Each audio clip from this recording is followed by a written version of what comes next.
Welcome to our channel. Today we how to disable Notion AI text generation in Workspace. Complete guide step by. To disable Notion AI text generation in your Workspace, start by opening your Notion application. Locate the sidebar on the left side of your screen. Click on the Workspace name at the top of the sidebar. This action will open a drop-down menu with various options. Select Settings and Members from the menu. In the Settings panel, navigate to the Settings tab.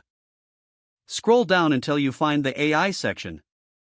Here, you will see an option for Enable AI. Toggle this option off to disable text generation features. Once disabled, Notion AI will no longer assist with text generation in your Workspace. If you want to re-enable the feature later, simply follow the same steps and toggle the option back on. Make sure to save any changes if prompted to ensure your settings are applied. You have successfully disabled Notion AI text generation in your Workspace.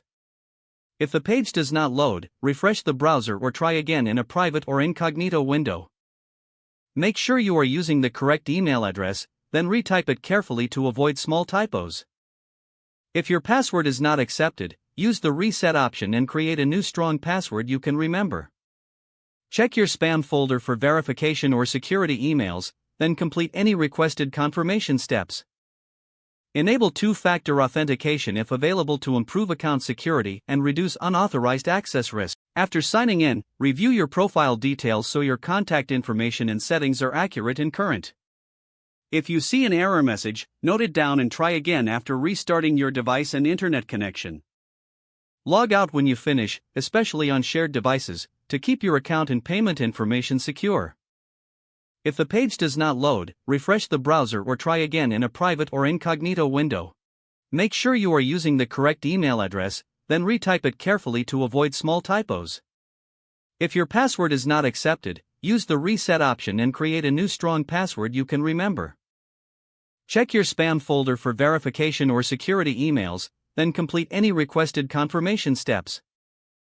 Enable two-factor authentication if available to improve account security and reduce unauthorized access risk. After signing in, review your profile details so your contact information and settings are accurate and current.